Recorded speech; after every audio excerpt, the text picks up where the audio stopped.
नमस्कार, news eight 9 देख रहे हैं आप। आपके साथ मैं हूं आशीष चौबे। लेकिन सवाल तो सबसे बड़ा यही कि कब थमेगा बवाल, क्योंकि बवाल डूंगरपुर में देखने को मिल रहा है। वो तमाम अभ्यर्थी जो हिंसा पर उतारू नजर आते हैं, आज उनके प्रदर्शन का तीसरा दिन है एक तरीके से कहा जाए, क्योंकि प्रदर्शन तो लगातार चल रहा है। डुंगरी पर पहले बैठे थे, लेकिन जब हाईवे पर आए तो बवाल काट दिया। प्रदर्शनकारी पीछे हटने को तैयार नहीं है। हाईवे पर प्रदर्शनकारी अब भी डटे हुए हैं। सरकार ने जयपुर ग्रामीण एसपी शंकर दत्त शर्मा को भेजा डूंगरपुर, स्पेशल ड्यूटी पर उनको डूंगरपुर भेजा गया है। और सीएम अशोक गहलोत लगातार इन हालात पर नजर बनाए हुए हैं। मुख्यमंत्री ने यहां तक प्रदर्शनकारियों से शांति बनाए रखने की अपील की और कल भी उन्होंने लगातार इस बात को जाहिर किया कि क्यों जरूरी है शांति बनाए रखना। वार्ता जरूरी है, लेकिन साथ में शांति की अपील भी वो लगातार करते रहे हैं। सरकार अभ्यर्थियों के डेलीगेशन से बातचीत के लिए तैयार तो है, लेकिन ये दोनों चीजें एक साथ नहीं हो सकती। या तो आप शांत रहें, बात करें, अगर आप हिंसा करेंगे तो बातचीत नहीं हो पाएगी, ये भी स्पष्ट है। उदयपुर में अभ्यर्थियों के डेलीगेशन के साथ वार्ता होनी है। इससे पहले कल मुख्यमंत्री अशोक गहलोत से वार्ता के बाद मंत्री अर्जुन बामनिया ने प्रदर्शनकारियों से शांति की अपील की थी। डूंगरपुर में पिछले 40 घंटे से ज्यादा का वक्त बीत चुका है और माहौल तनावपूर्ण है।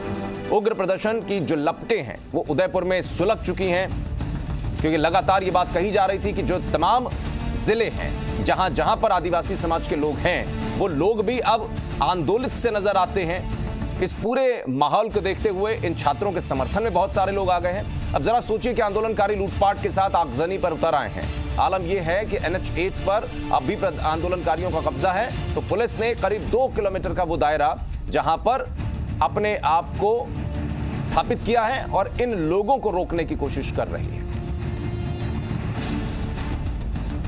तो कुछ बड़े सवाल भी जी राजस्थान लगातार इस मामले को देखते हुए पूछता है कि आंदोलन का जो हो रहा है उसमें क्या प्रदर्शन के नाम पर हिंसा, लूट जायज है?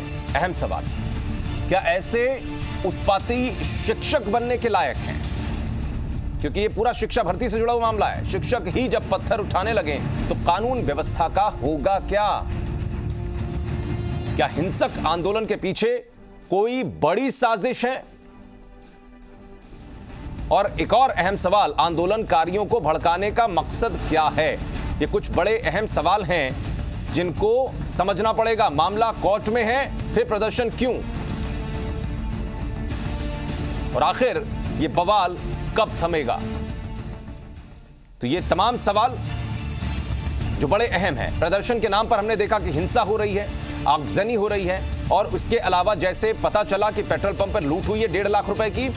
ये तमाम बातें अब धीरे धीरे एक अलग तरीके की व्यवस्थाओं में बदलती हुई नजर आ रही हैं। हिमांशु मित्तल हमारे साथ दिखाई पड़ रहे हैं इस वक्त।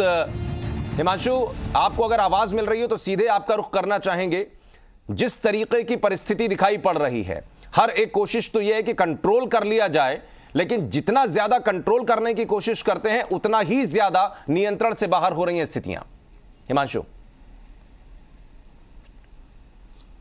आशीष, आपने बिल्कुल ठीक कहा और शुरुआत भी यहीं से की। और जी राजस्थान का सबसे बड़ा सवाल ये भी है कि अपनी बात को रखने का हक, अधिकार सबके पास है, लेकिन ये कौन सा तरीका है कि हम उत्पात पर आ जाएं, हम आगजनी पर आ जाएं, हम ऐसे हालात पैदा कर दें कि जो पूरी तरह से तनावपूर्ण हो। NH8 इस वक्त कहा जा सकता है दिल्ली मुंबई हाईवे जल रहा है, पूरी तरह से जाम है और जाम का आज तीसरा दिन है। आगजनी, लूटपाट, ये जो घटनाक्रम है आपको अपडेट करना चाहेंगे कि आज रात में भी अगर बात करें तो कई छोटे छोटे जो गांव हैं वहाँ से इस तरह की खबरें मिली हैं कि इस दुकान पर लूट हो गई, इस गांव के अंदर लूट हो गई।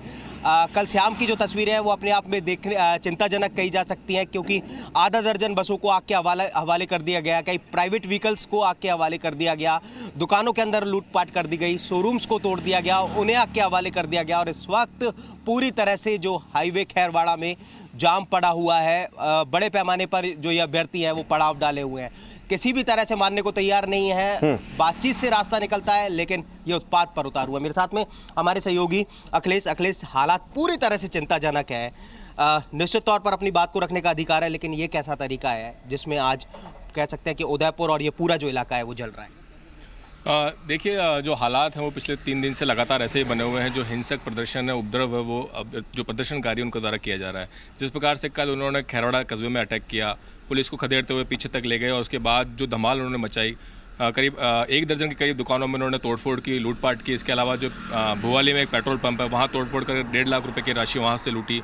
2 ऐसे शराब के ठेके थे जहाँ पे भी शटर तोड़ के अंदर से लूटपाट की गई। तो कुल मिला के एक तरह से मैं शब्द यूज़ करना चाहूँगा कि जंगल राज। एक तरह से अगर आदिवासी क्षेत्र में इस तरह के माहौल पैदा हो रहे हैं तो कहीं ना कहीं सरकार के लिए भी, प्रशासन के लिए सोचनीय बिंदु है कि जल्द से जल्द जिस प्रकार का जो घटनाक्रम चल रहा है उस पर कहीं ना कहीं लगाम लगाई जाए। हालांकि जो पुलिस जाब्ता है वो प्रयास जरूर कर रहा है, लेकिन कहीं ना कहीं स्ट्रिक्ट जो आदेश हैं वो सरकार की ओर से अभी तक नहीं दिए गए हैं कि इन पर सख्ती बरती जाए। इसके चलते बार बार पुलिस को पीछे हटना पड़ता है मजबूर में। ठीक है, बार बार पुलिस को पीछे हटना पड़ता है। हिमांशु, बातचीत करने के लिए एक पैसेज खोलने की कोशिश, यानी कि एक ट्रेस पास मिले और बातचीत हो सके, वो उनकी अपनी बात समझा पाए और इधर से सरकार अपना पक्ष रख सके। आज एक बार फिर से ये कोशिश है। क्या लगता है कि उदयपुर में होने वाली बातचीत सकारात्मक पहलू की तरफ बढ़ेगी?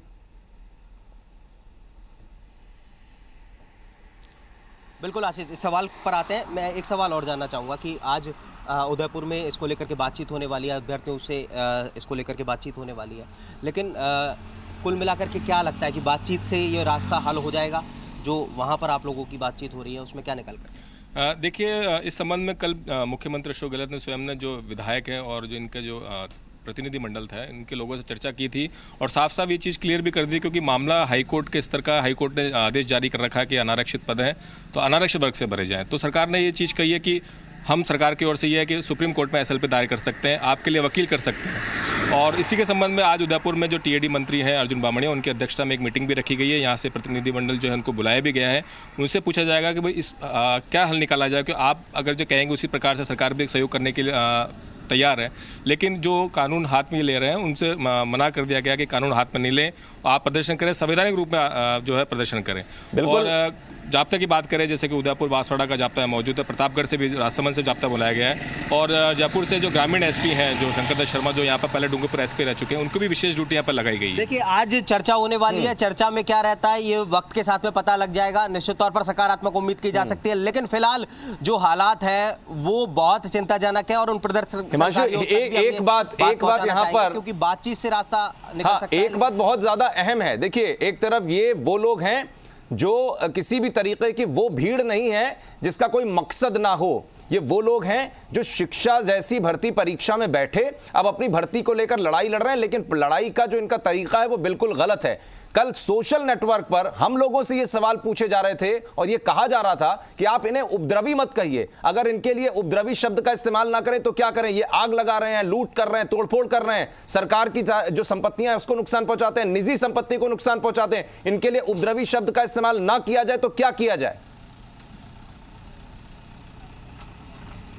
आशीष, बिल्कुल देखिए, सटीक बात आपने कही। एक पुलिस अधिकारी को अपनी जान बचाने के लिए ट्रक पर लटक करके भागना पड़ता है। आप एक पेट्रोल पंप पर लूटपाट करते हैं, आप दुकानों के अंदर तोड़फोड़ करते हैं, आप शोरूमों के अंदर तोड़फोड़ करते हैं, आप आधा दर्जन से ज़्यादा बसों को आग के हवाले कर देते हैं, हाईवे को जाम कर देते हैं और पूरे हाईवे पर जमकर के पथराव कर देते हैं, पूरे हाईवे पर पत्थरों से भर देते हैं। तो ऐसे जो तत्व हैं उनको क्या कहा जाए? निश्चित तौर पर आपको अधिकार है, पूर्ण रूप से अधिकार है अपनी बात को रखने का, लेकिन ये जो तरीका है वो निश्चित तौर पर आपको उत्पाती ही बताएगा और निश्चित तौर पर आपको कोई अच्छी संज्ञा नहीं देने वाला है। आप ये बताइए कि ऐसी नौबत क्यों आई? अपनी बात को रखने का ठीक तरीका भी हो सकता था, लेकिन ये उपद्रव का रास्ता जो है वो आखिर क्यों अपनाया? और जिसके बाद में अगर इनको उपद्रवी कहा जाए तो क्या गलत कहा हो? देखिए, एक्चुअली क्या है कि 18 दिन से ये पड़ाव डाला, आज 19वां दिन है और 18 दिन से पड़ाव डाले हुए थे, लगातार सरकार से, प्रशासन से मांग कर रहे थे। तो कहीं ना कहीं सरकार के, प्रशासन की भी इसमें कहीं ना कहीं नेग्लिजेंसी रही है, क्योंकि अगर यही वार्ता का दौर उस समय चलाया होता तो शायद ये नौबत नहीं आती। और हालांकि जो डिमांड है जो एसटी वर्ग कर रहा है कि जो अनारक्षित जो पद हैं उन पर सभी पदों पर एसटी वर्ग के अभ्यर्थियों को नियुक्ति दी जाए, लेकिन ये हाईकोर्ट के आदेश है कि जो अनारक्षित पद है उनको अनारक्षित वर्ग से भरा जाए। तो ये नेग्लिजेंसी का एक, सरकार भी पशुपेश की स्थिति में थी। बिल्कुल, नेग्लिजेंसी का एक आपने खुद अखिलेश ने कहा। बहुत शुक्रिया हिमांशु आपका और अखिलेश का जानकारी देने के लिए और आज की स्थितियों को बताने के लिए। हमारी नजर भी इस पर रहेगी कि उदयपुर में जो होने वाली बैठक है उसमें क्या कुछ निकलता है। आप लोग भी लगातार जो पल पल की अपडेट हैं उस पर नजर रखते रहिए। एक छोटा सा ब्रेक यहां पर लेंगे, जल्द लौटेंगे।